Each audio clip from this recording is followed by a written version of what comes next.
Oh yeah, guess who's back? And yes, I'm a bit like herpes. I keep coming back. Now, I'm back from Blackhat, and sad to say there was a bust. That was sort of a short bust. Um, Numbers training wise are pretty low. Talks, I'm going to mention two because there are three talks that are quite interesting. But one of them was made by two researchers that to me were a bit purposely vague, although the topic was pretty interesting. They left a lot of the implementation details of the paper itself out of the equation. I'll mention it soon.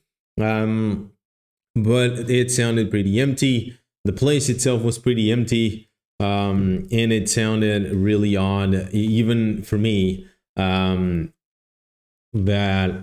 and I'm only going for about this is my fourth Blackhat, I would say. And even to me, it sounded odd. Now I got a bit carried away with books. That is the list you have over there. The top one is For My Brother, which is starting to earn its stripes on the field. So that book is waiting for him to pick up. Regardless of that, it's a pretty good book, bash wise.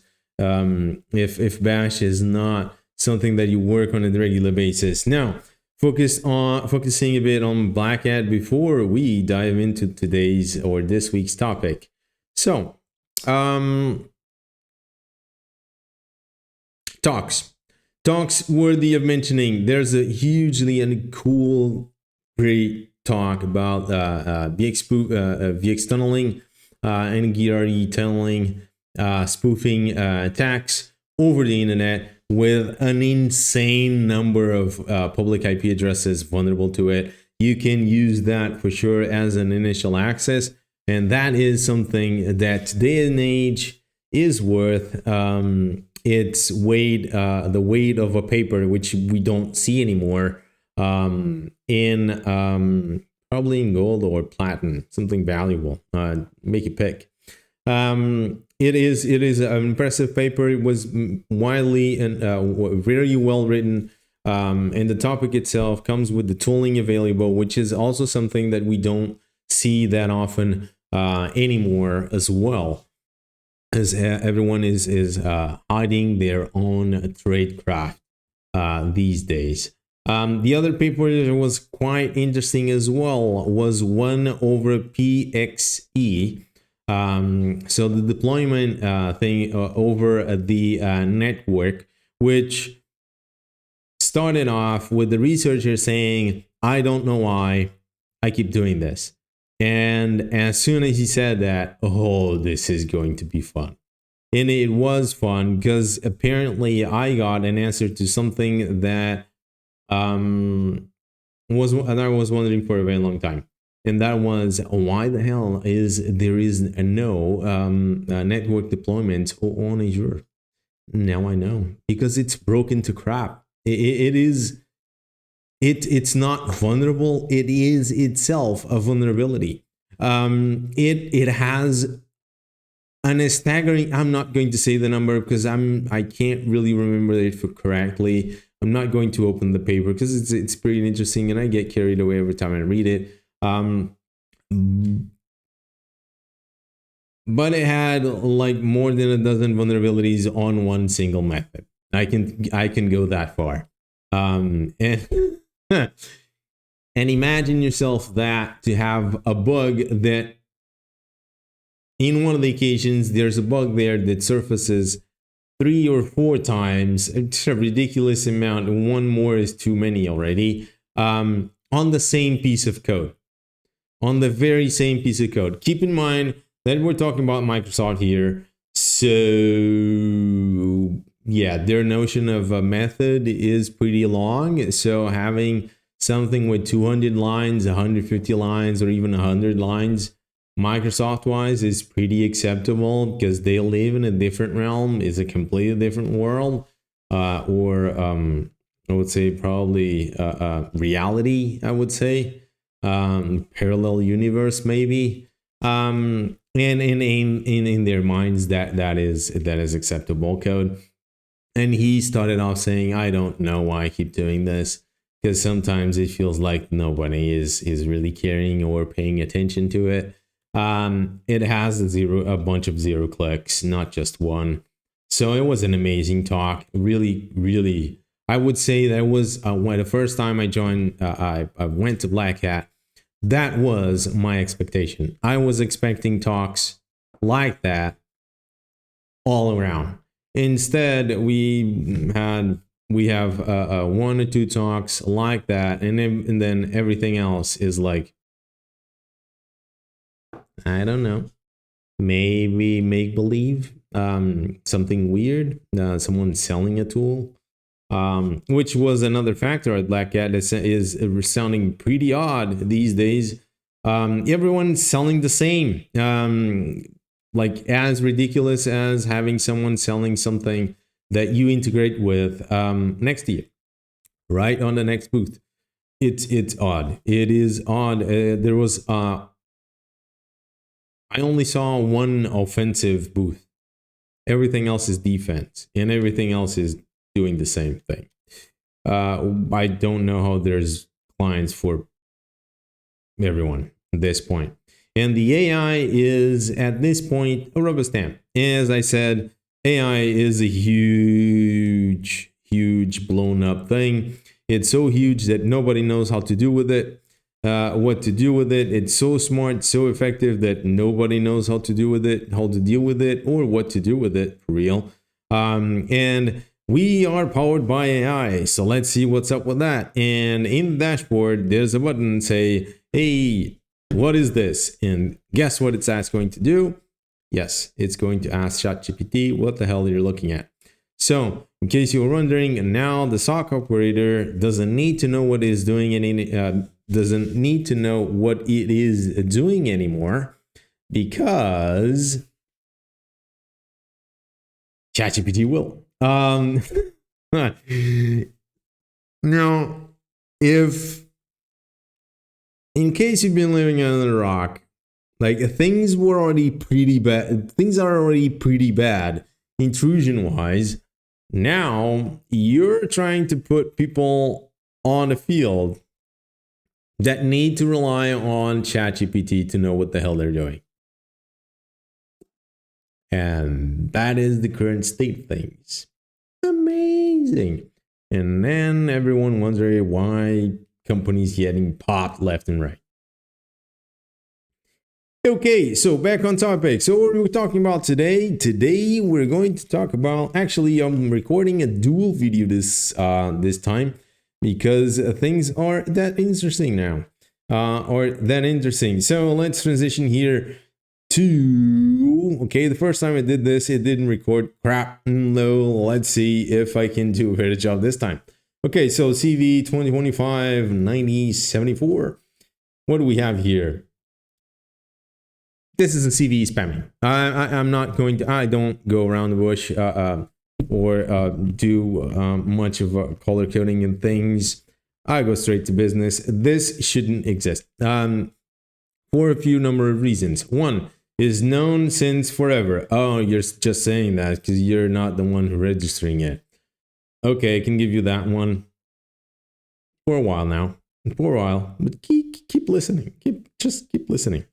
Okay, this is the default for Docker desktop. Okay, it only affects Windows. It might also affect Mac if you don't know what you're doing, which today it might happen. Okay, it's not an obscure possibility. There are a lot of people out there that can't distinguish a computer, a white, was it that called? A white waffle from a keyboard. Okay, if you put a white waffle in front of a few people and a keyboard, they can't tell the difference. Okay, and for those people, this might happen. Okay, so moving on, Docker desktop, and essentially what we have here is the Docker listening, Docker listener listening on TCP. And considering that Docker is those projects that is so agile and so dynamic, feature-wise, that security in the priority list apparently didn't make the cut. And I say this because I don't believe that anyone doing a risk assessment to an architecture would be sane enough to considering authentication an option. Okay, security authentication is not an option considering what this thing does, and considering that also they are yet to learn how to drop privileges from a process. Something that we in the field started talking about, and a lot of us learned about it in the late 90s. You should drop your privileges. It's not optional. Okay, the days of running things as root are over, unless you're working with IoT. Let's leave it at that for the time being. So that's one of the reasons why I say this is actually a CVE spamming. So this is not a vulnerability. It's actually a bad default with the security consequences. With the security consequence. Okay, and for those cases, I think, and I really believe that is worthy of mention. Okay, but it's not a CVE. But apparently, it's really hard to register CVEs only if you're not asking a CVE for the right technology. Because if the technology is really popular, you can then ask a CVE for anything else, even bad configurations. So starting off with the write-up. Okay, so this is Docker Desktop. It says it was able to replicate the issue on a Mac. So this is why we share CVE. Yeah. Okay. So how the story goes that it basically ran nmap inside a container, and Bob's your uncle. Oh, there's an API, Didi style. In case you don't know, Didi. There's a cool cartoon when I was not a kid anymore. It's actually close to a teen. Personal shame here. That is called Dexter's Lab, and he has a sister that is essentially a nightmare, and it presses anything in any buttons that he can find. And so when I say Didi style, that's what I mentioned. It's someone that randomly presses buttons and then wonders what it does. Kind of what we do with pen testing, but without knowing. Okay, like an AI pen test. Okay, I'm going to talk about that soon. Okay, so connected to the HTTP endpoint, there's the Docker API in there, and this is essentially how the listener works. It runs with privileges in privilege mode. As I said, it doesn't drop its privileges. Is not very sane in its privilege separation. The risk assessment in Docker is pretty much non-existent. And some people might say, oh, but they're using C groups and namespaces and chroot and yada, yada, yada. Yes, it is true. It is also true that by default, a namespace will give you a UID different than the one from the machine to ensure they... I'm not going to say security because that's not really a security. That's actually a clear separation of privileges. The goal here of containers and containerized environments is actually, as the name suggests, to contain things. Okay, it's in a one step forward from a chroot, which is also involved in this technology, right? So it's chroot 2.0. Okay, if I may. Okay, and I'm going to get backfire on that one for sure. Okay, so and why am I mentioning this? Okay, I'm going to elaborate more on that, but for now, let's leave it at that. So it has a CVE. The recommendations on this one here is authenticate every control plane. What control plane? There's nothing to authenticate. Docker has no authentication. Okay, it has a plugin that you can install to add authentication to it. It only inherits the authentication if you use a file to talk with the listener. And even if we consider that method, considering in most environments, see a container as a virtual machine, which is wrong, they will mount that file on inside the Docker container runtime to ensure that it is managing the environment securely. Okay. Pause for drama here. Getting a bit dramatic. But yeah, sanity is not reigning. We're probably going to be munching bananas in 1 or 2 generations time. I'm pretty sure of it. So enforce network segmentation. Again, empty statement. Okay. There's no segmentation to make here, because once again, that endpoint is inside the Docker network.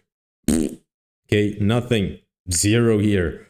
Zero. When I'm talking here is I'm seeing 3 lines completely empty, because they come from the best practices that we apply pretty much everywhere else where sanity reigns, when you have something to work with, right? If you're working with a corporate network, you can segment the network, right? When you're working inside a virtualization environment, you can segment that network. It has virtualized switch. If it doesn't, you can create a number of ways. You can create isolation in a number of ways, but not here. Okay, apply the zero trust principle. How are you going to apply this if there's no authentication? Okay, again, completely empty. Now, let's go moving on. Other than that, it's a pretty eye-opening case to make sure that everyone reads and at least have an understanding of what the hell they're working with. Namespaces been introduced in 2002 in its initial form. Some of these technologies have been introduced and added and expanded feature-wise over time. So, quoting Wikipedia here, it's widely accessible. Okay, a Docker container on any container implementation. Docker is actually one of. There's actually to be fair, there are other implementations of containers, and at least one of them is actually older than everyone else, and a lot safer. Okay, there is one that is not as popular that knows how to drop privileges. Nobody knows about it. It is being used in production for years. Okay. Docker got really popular really fast, and not, in my opinion, not for the best reasons. Now, I'm yet to find an environment where I cannot escape this thing. Now, it's been introduced in 2002. If you can't remember, that was the time where 2.2 kernel was around. Okay, things were pretty fun at this point. Additional namespaces were done in 2006, and it's been expanded. And then eventually it's got bundled up into other technologies for containment wise. They're pretty cool. Cool otherwise. Now, as I said early on, by default namespaces, when you create one, the UID will be different from the host. That is one of the that's an isolation measure, really a containment measure, not really a security measure per se, because you're sharing the kernel with the host, so you can't really use that in that way, at least in my opinion, or in my way of putting things out.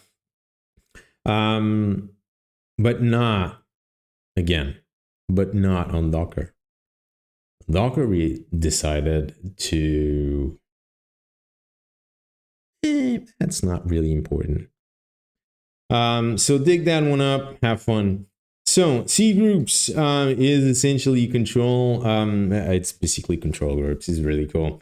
There are 2 versions of it. It's been added around 2006 or so.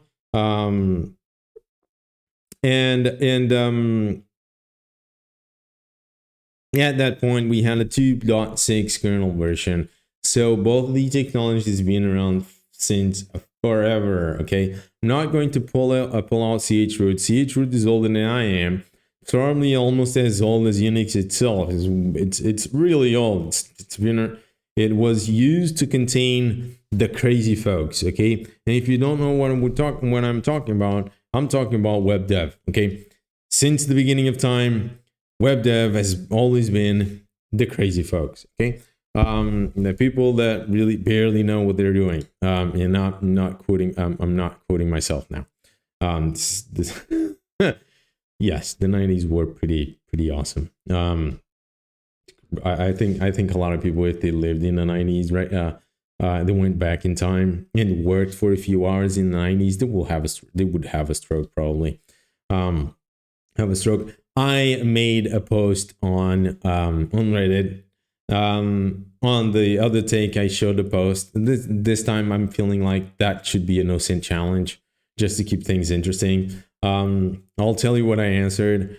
Someone said that dangerous defaults should be considered vulnerabilities.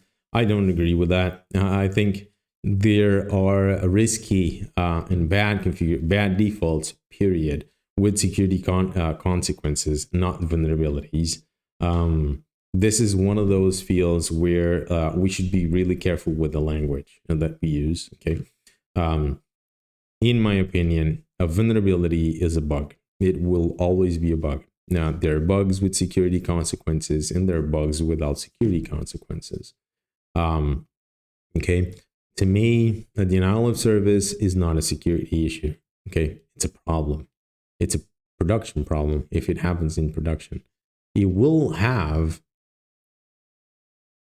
an uptime consequence more than anything else. Okay. It's part of security because they're usually used as part of an attack chain. But way back then, they were used a lot in that sense. But I see things in that way. And in using that, I would say there are defaults that could lead to security issues, not vulnerabilities. Okay.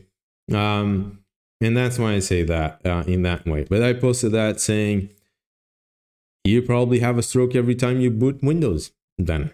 Because, well, everyone knows what I'm talking about. Okay, next in line is NPM. If PHP had a child, it would be JavaScript. Okay, nothing good comes from here. It is wild, and the reason why I say that is even the creator of JavaScript itself said that by now JavaScript shouldn't even exist anymore. Okay, should have been replaced a long time ago. Okay, so and if the author of something says this has expired, people should listen, but apparently nobody listens because I bet that a lot of people don't even know who created JavaScript these days. So there is an insane number of packages that got affected with this. This is a supply chain attack.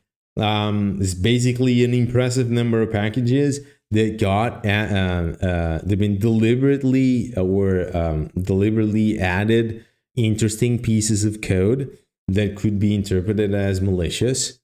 Okay, so all fun stuff. Some of them have like